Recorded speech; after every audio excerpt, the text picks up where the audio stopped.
토론해 주시기 바랍니다.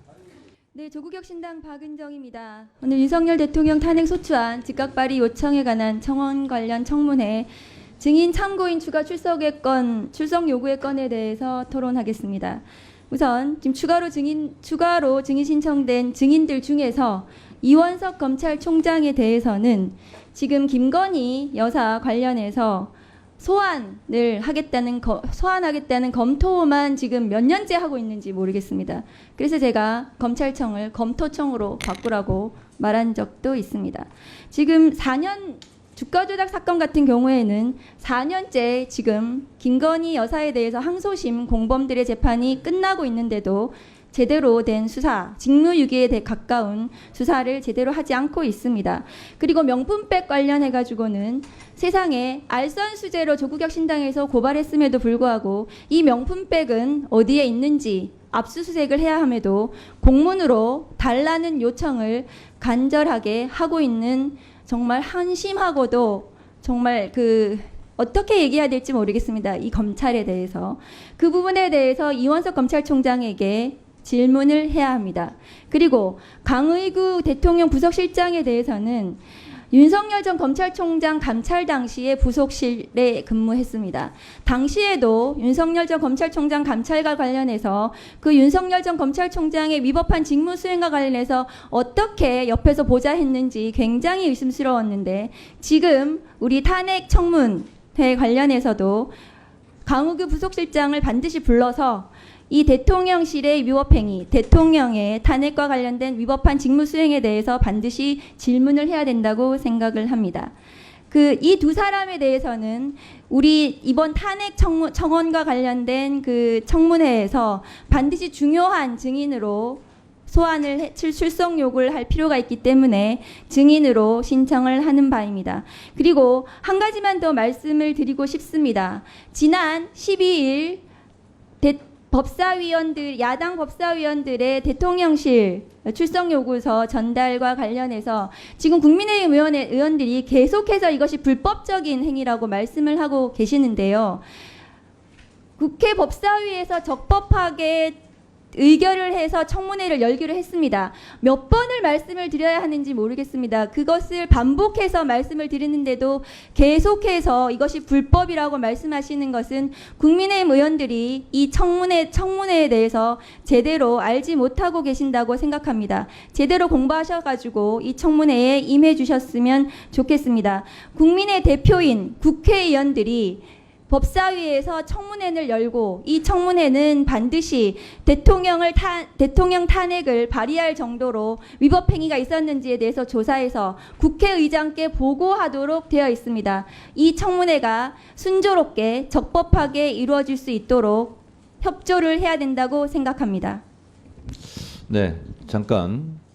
지금 의사일정 제3항 윤석열 대통령 탄핵소추안 즉각 발의 요청에 관한 청원 관련 청문회 증인 참고인 추가 출석 요구의 건을 하는데 실제로 의원님들이 오늘 안에 대해서 의사일정 제3항에 대해서는 명시적으로 말씀하시지 않고 있기 때문에 지금 이 장면을 지켜보는 국민들께서는 누구를 증인을 추가한다는 거야 모를 수 있습니다. 그래서 그걸 말씀드리고 가급적이면 이 분들을 증인으로 추가하는 것이 옳다, 그러다, 찬성한다, 반대한다 이걸 중심으로 토론해 주시면 좋겠습니다. 지금 배부해드린 유인물의 안건이 이미 사망으로 성립했는데요.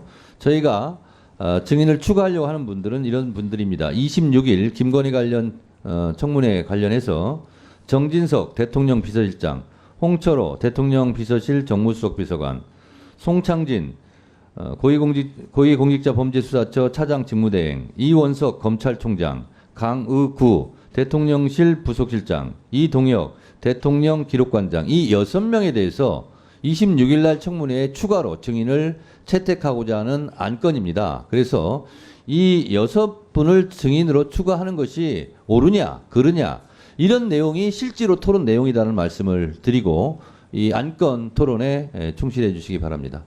다음 누가 하시겠습니까? 주진우 의원님, 네, 토론해 주세요. 네, 주진우 의원입니다.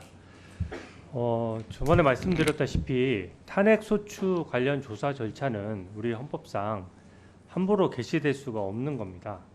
그렇기 때문에 본회의에서 의결을 통해서만 조사 절차를 개시할 수 있는 것이고요.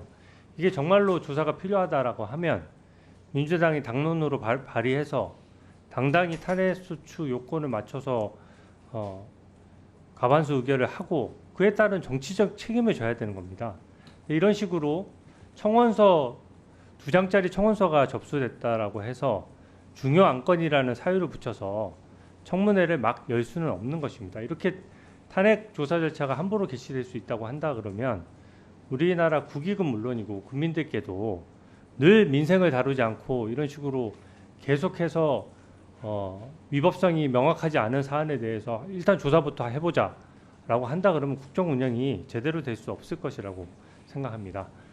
이게 지금 중요한 건이라고 하면서 지난번에 이 결국은 청문회를 열겠다고 했는데 그렇게 중요한 건이면 대체 토론을 왜 그렇게 제안하는 것입니까? 중요한 건일수록 대체 토론을 더 자세히 해야죠. 근데 국민의힘 의원들의 발언권은 최소한으로 아주 한두 명밖에 발언 못하도록 제한하면서 이렇게 중요한 건이라고 하면 국민 여러분께 설득력이 있겠습니까?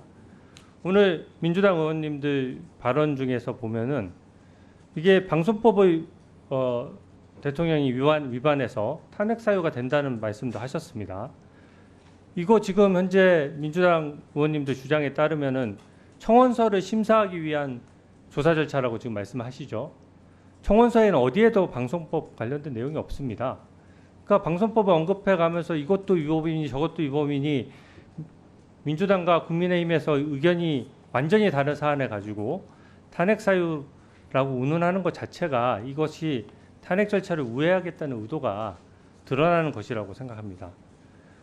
이렇게 청원서가 들어오면 사안만 중대하면 무조건 심사해야 한다고 한다면은 예를 들어서 법인카드 유용 의혹으로 이재명 대표의 국회의원 제명 청원이 만약에 들어와서 요건을 넘겼다라고 칩시다.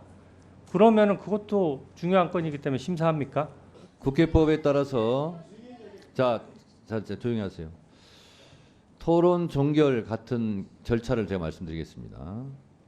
위원장이 토론에 참가하지 않았을 경우에는 위원장이 직접 동의를 할 수 있고요.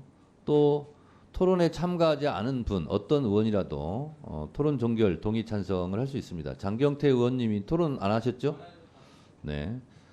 장경태 의원님 등의 찬성이 있으므로 국회법 제71조에 따라 토론 종결 동의가 의제로 성립되었고 이에 대하여 국회법 제108조에 따라 토론을 하지 않고 표결할 것을 그리고 제가 봤을 때도 충분한 토론은 이루어졌다고 보고 동호 반복이 계속되고 있습니다. 그래서 토론을 하지 않고 표결할 것을 선포합니다.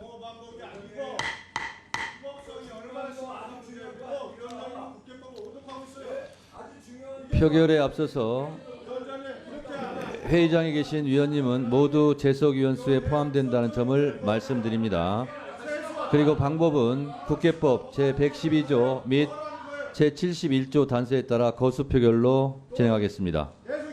먼저 찬성하시는 위원님들은 손을 들어주시기 바랍니다. 손 들어주세요.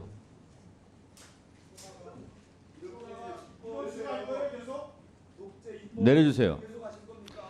다음 반대하는 위원님은 손을 들어주시기 바랍니다. 반대하는 의원님 손 들어주시기 바랍니다. 반대하는 의원님 손 들어주세요. 없습니까? 표결 결과를 말씀드리겠습니다. 재석 의원 총 16인 중 찬성 10인, 반대 0인, 기권 6인으로 토론 종결은 가결되었음을 선포합니다.